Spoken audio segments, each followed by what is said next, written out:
Hello guys, இந்த வீடியோவில் நாம எப்படி HTML, CSS, JavaScript யூஸ் பண்ணி ஒரு டைஸ் சேலஞ்ச் கேமை கிரியேட் பண்ணணும்னு பார்க்க போகிறோம். ஃபர்ஸ்ட் ஆஃப் ஆல் நம்ம இந்த டைஸ் சேலஞ்ச் கேமோட லைவ் டெமோ பார்க்கலாம். இதுதான் நம்ம கிரியேட் பண்ண போகிற அந்த டைஸ் சேலஞ்ச் கேமோட லைவ் டெமோ. இதில் நமக்கு இப்போ டைஸில் ரெண்டு செக்ஷன் இருக்கும். ஒன்று வந்து பிளேயர் 1க்கு, இன்னொன்று பிளேயர் 2க்கு. ஸோ இப்போ நான் இதில் வந்து ரோல் டைஸ் இந்த பட்டன் கிளிக் பண்ணுற நேரம் ஃபர்ஸ்ட் வந்து நமக்கு பிளேயர் 1 டர்ன் வந்து ரன் ஆகும். நெக்ஸ்ட் வந்து பிளேயர் 2 டர்ன் வந்து ஆட்டோமேட்டிக்காகவே அது என்ன ஆகும், சேஞ்ச் ஆகி ரன் ஆகிட்டு இருக்கும். எப்போ அந்த ஸ்கோரில் வந்து எந்த பிளேயர் வந்து ஃபஸ்ட்டு ஸ்கோர் 20 எடுக்கிறாங்களோ அவங்க தான் வந்து இந்த கேமோட வின்னர் அப்படின்னு இது வந்து ஃபினிஷ் ஆகும், இந்த கேம் வந்து கம்ப்ளீட் ஆகும். நெக்ஸ்ட் வந்து ரீஸ்டார்ட் பட்டன் ரன் ஆகும். திரும்ப நம்ம வந்து இந்த கேம் வந்து ரிப்பீட் பண்ணிக்கலாம்.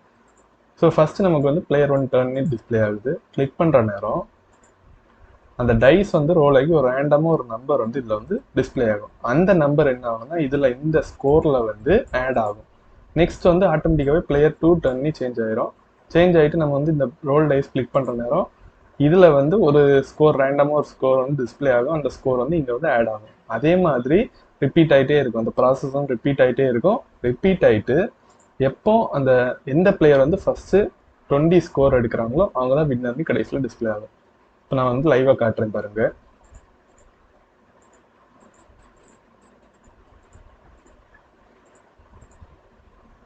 இப்போ நீங்கள் பார்த்தீங்கன்னா இதில் வந்து பிளேயர் 1 வந்து ஸ்கோர் 22 வந்து எடுத்திருக்காரு. ஸோ என்ன ஆகுதுன்னா இதில் வந்து பிளேயர் 2 ஒன் த கேம் அப்படின்னு டிஸ்பிளே ஆகுது.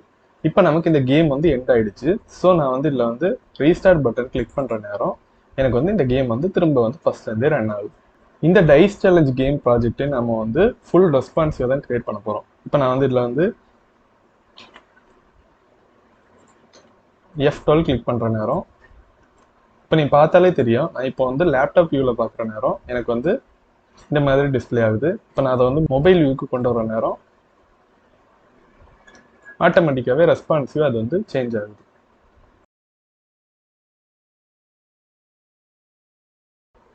இப்போ நாம இந்த டைஸ் சேலஞ்ச் கேமோட HTML செக்ஷனை எப்படி கிரியேட் பண்ணணும்னு பார்க்கலாம்.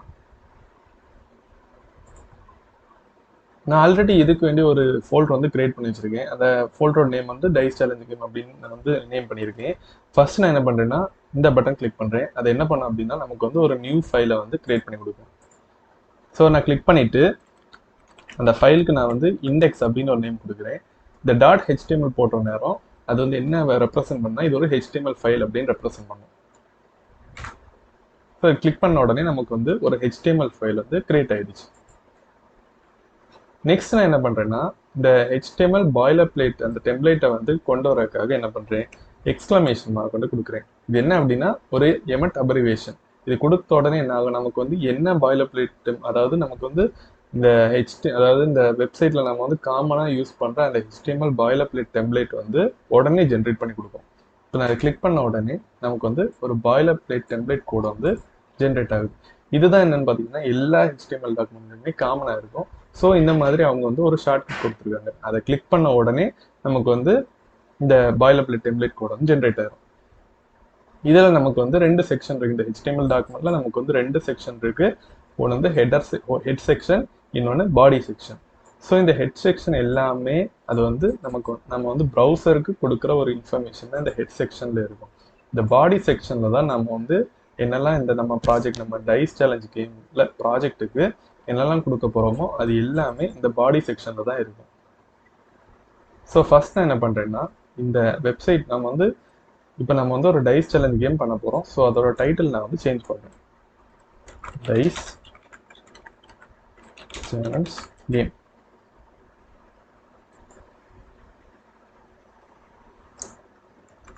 நெக்ஸ்ட் நான் என்ன பண்ணுறேன்னா இன்னொரு ஃபைல் கிரியேட் பண்ண போகிறேன். இந்த ஃபைல் எதுக்குன்னா இப்போ நான் வந்து HTML ஃபைல் மட்டும்தான் கிரியேட் பண்ணியிருக்கேன். நெக்ஸ்ட் நம்ம வந்து ஸ்டைல்ஸ் ஆட் பண்ணோம் அப்படின்னா கண்டிப்பாக CSS யூஸ் பண்ணணும். ஸோ அதுக்காக நான் என்ன பண்ணுறேன்னா இன்னொரு ஃபைல் கிரியேட் பண்ணுறேன்.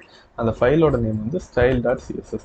ஏன் இதுக்கு இப்படி ஒரு நேம் கொடுக்குறேன் அப்படின்னா CSSல நம்ம வந்து ஸ்டைலிங் தான் பண்ணுவோம். ஸோ நான் இந்த மாதிரி ஒரு நேம் கொடுத்துருக்கேன். ஸோ நம்ம வந்து திரும்ப வந்து ரீலோகேட் பண்ணுறதுனா நமக்கு வந்து ஈஸியாக இருக்கும். ஸோ இப்போ நான் வந்து ஒரு CSS ஃபைல் வந்து கிரியேட் பண்ணிட்டேன். பட் நம்ம வந்து இந்த HTML ஃபைலையும் இந்த CSS ஃபைலையும் நம்ம வந்து லிங்க் பண்ணவே இல்லை. ஸோ என்ன பண்ணணும்னா இந்த டைட்டிலுக்கு கீழே ஒரு லிங்க் டேக் போடுறோம். இந்த லிங்க் டேக் என்ன பண்ணோம் அப்படின்னா இந்த HTML ஃபைலை அந்த CSS ஃபைல் கூட கனெக்ட் பண்ணும். ஸோ இதில் நான் வந்து hrefல என்ன கொடுக்குறேன்னா style.css கொடுக்குறேன். இது என்ன பண்ணும், இந்த HTML ஃபைலை இந்த CSS கூட லிங்க் பண்ணும். hrefனா என்ன, ஹைப்பர் லிங்க் ரெஃபரன்ஸ். ஸோ இது என்ன பண்ணும், இதை வந்து இந்த ஃபைலை வந்து இது கூட ரெஃபர் பண்ணி கொடுக்கும், அதாவது கனெக்ட் பண்ணி கொடுக்கும். ஸோ நெக்ஸ்ட் நான் என்ன பண்ணுறேன்னா, நம்ம வந்து இந்த ப்ராஜெக்ட்டுக்கு தேவைப்படுற ஃபாண்டை வந்து இங்கே இம்போர்ட் பண்ண போகிறேன். அதுக்கு நான் என்ன பண்ணுறேன்னா, ஒரு கூகுள் ஃபாண்ட் எக்ஸ்டென்ஷன் வந்து யூஸ் பண்ண போகிறேன். இதில் நான் என்ன பண்ணியிருப்பேன் அப்படின்னா, கூகுள் ஃபாண்ட் அப்படின்னு டைப் பண்ணுற நேரம் ஒரு எக்ஸ்டென்ஷன் இருக்கும். இந்த எக்ஸ்டென்ஷன் தான் நான் ஆல்ரெடி இன்ஸ்டால் பண்ணி வச்சிருக்கேன். இது என்ன பண்ண அப்படின்னா, நம்ம வந்து Ctrl+Shift+P கொடுத்துட்டு கூகுள் ஃபாண்ட் அப்படின்னு டைப் பண்ணுற நேரம் 2 ஆப்ஷன்ஸ் இருக்கு. இல்லை ஃபர்ஸ்ட் ஆப்ஷன் என்ன, இன்சர்ட் லிங்க். இது என்ன பண்ணோம், நமக்கு வந்து என்ன ஃபாண்ட் வேணுமோ அந்த ஃபாண்டோட லிங்கை வந்து இதில் அப்படியே நமக்கு வந்து காப்பி பண்ணி ஈஸியாக வந்து நம்ம வந்து காப்பி பண்ணுறது யூஸ்ஃபுல்லாக இருக்கும். இல்லைன்னா நம்ம என்ன பண்ணுவோம்னா அந்த வெப்சைட்டில் போய் அதில் நம்ம வந்து எல்லா சேஞ்சஸும் பண்ணி நம்ம வந்து காப்பி பண்ண வேண்டியது இருக்கும். அது வந்து டபுள் ஒர்க்காக இருக்கிறதுனால இது நம்ம ஒர்க்கை வந்து ஷார்டன் பண்ணுறது ரொம்ப ஈஸியாக இருக்குது. கிளிக் பண்ணிட்டு நான் என்ன பண்ணுறேன்னா ஒரு ஃபாண்ட் வந்து இதில் வந்து ஆட் பண்ண போகிறேன். அந்த ஃபாண்டோட நேம் வந்து இன்கன்சோலேட்டர். இந்த ஃபாண்ட் தான் இந்த வெப்சைட்டில் நான் வந்து ஃபுல்லாக யூஸ் பண்ண போகிறேன். ஸோ இந்த ஃபாண்டை நான் என்ன பண்ணிக்கிறேன், இதில் வந்து ஆட் பண்ணிக்கிறேன்.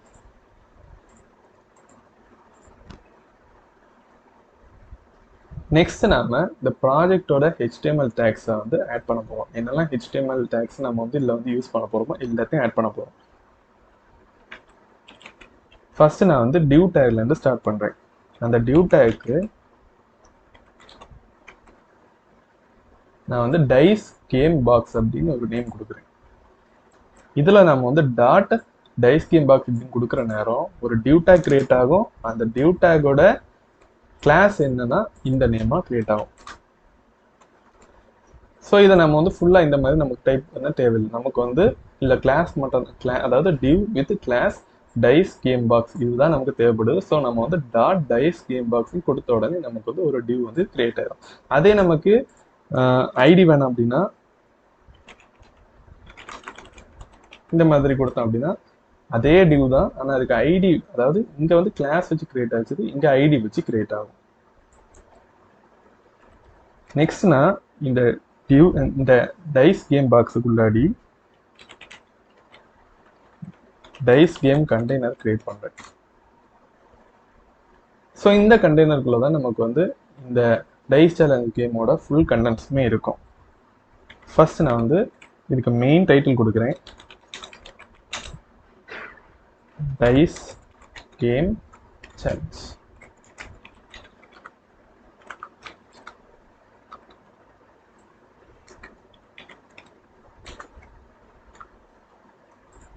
ஸோ நான் கிளிக் பண்ணிக்கிறேன். இப்போ நான் இதில் வந்து லைவ் ப்ரிவியூ வந்து ஆன் பண்ணியிருக்கிறதுனால நம்ம இதில் என்னெல்லாம் சேஞ்சஸ் பண்ணுறோமோ எல்லா சேஞ்சஸுமே இந்த ரைட் சைடில் டிஸ்பிளே ஆகும். நெக்ஸ்ட் இந்த h2 டேக்கு நான் ஒரு ஐடி கொடுக்குறேன்.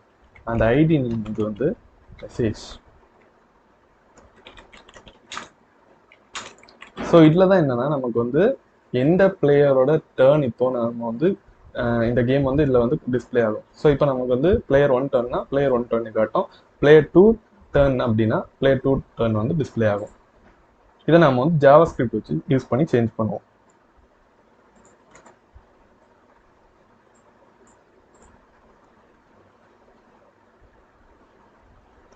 நெக்ஸ்ட் நம்ம இன்னொரு div கிரியேட் பண்ண போறோம்.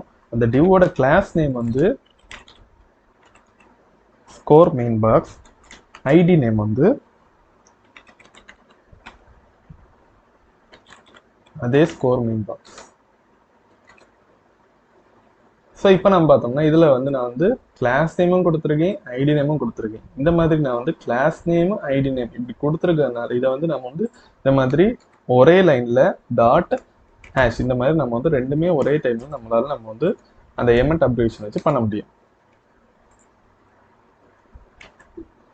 நெக்ஸ்ட் நான் இதுக்குள்ள 2 கண்டெய்னர் போட போறேன்.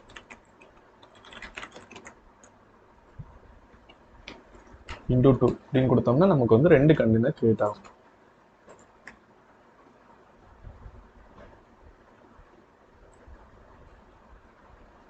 நெக்ஸ்ட் இந்த கண்டெய்னருக்குள்ளாடி நான் வந்து ஸ்கோர் பாக்ஸ் அப்படின்னு இன்னொரு டிவ் கொடுக்குறேன்.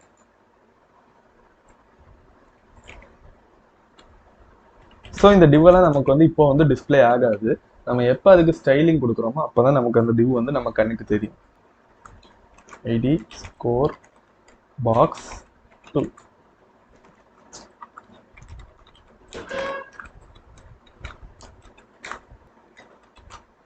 நெக்ஸ்ட் நம்ம ஒரு ஸ்பேன் டேக் ஆட் பண்ணுறோம். அந்த ஸ்பேன் டேக் ஐடி கொடுக்குறோம். அது என்னன்னா பிளேயர் ஸ்கோர் 1.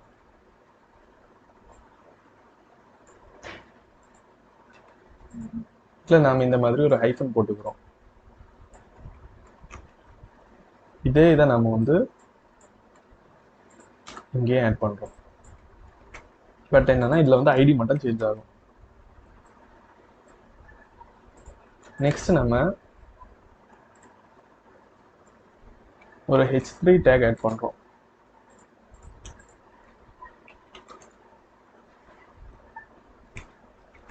ஸ்கோர் அப்படின்னு ஆட் பண்ணிக்கலாம். ஸ்கோர். இப்போ நம்ம இந்த ரெண்டு இடத்துலையுமே சேம் டேக் தான் ஆட் பண்ண போகிறோம். ஸோ இந்த மாதிரி கூட நம்ம பண்ணிக்கலாம். இங்கே கிளிக் பண்ணிவிட்டு ஆல்ட் பட்டன் கிளிக் பண்ணோம் அப்படின்னா 2 டைம் அந்த கர்சர் வந்து இந்த மாதிரி ஹைலைட் ஆகும். இது இப்படி ஆகுறதுனால நமக்கு என்ன யூஸ்னா, நம்ம வந்து இந்த 2 வாட்டி நம்ம வந்து டைப் பண்ண தேவையில்லை. ஒரே டைமில் நம்ம டைப் பண்ணி போகலாம். இப்போ நான் வந்து ஸ்பேன் டேக் அப்படின்னு கொடுத்தேன்னா பார்த்தீங்கன்னா தெரியும், நம்ம வந்து ஸ்பேன் டேக்னு கொடுத்தோம் 2 சைட்லையுமே சேம் டைமில் வந்து ரெடி ஆயிடுச்சு. அதனால நமக்கு வந்து டைம், அதாவது இப்படி 2 டைம்ஸ் வந்து நம்ம வந்து டைப் பண்ண வந்து அவசியம் இருக்காது.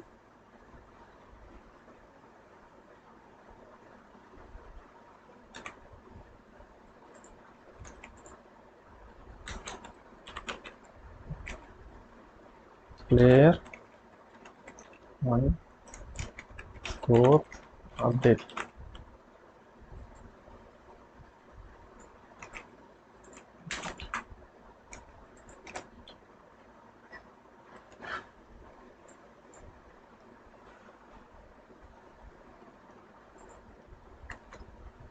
இப்போ நம்ம இந்த ஸ்கோர் போர்டு வந்து கிரியேட் பண்ணிட்டோம்.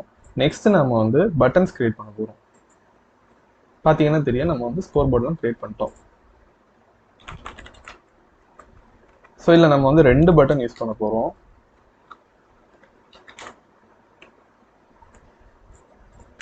ஒரு பட்டன் வந்து ரோல் பட்டன், இன்னொரு பட்டன் வந்து ரீஸ்டார்ட் பட்டன்.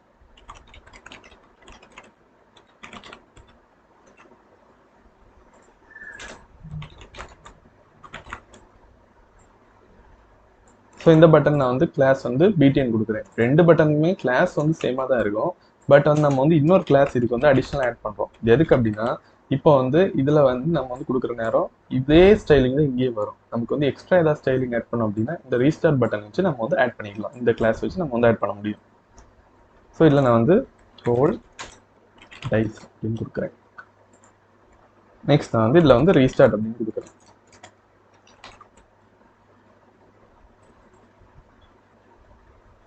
ஸோ இப்போ நமக்கு இதில் வந்து இந்த ரீஸ்டார்ட் பட்டன் வந்து நார்மலாக வந்து இதில் வந்து நம்ம வந்து டிஸ்பிளே ஆகாது. எப்போ இது டிஸ்பிளே ஆகும் அப்படின்னா, இந்த கேம் வந்து இந்த டைஸ் கேம் வந்து ஒன் டைம் வந்து ஃபினிஷ் ஆகி முடிஞ்ச உடனே இந்த ரீஸ்டார்ட் பட்டன் வந்து டிஸ்பிளே ஆகும்.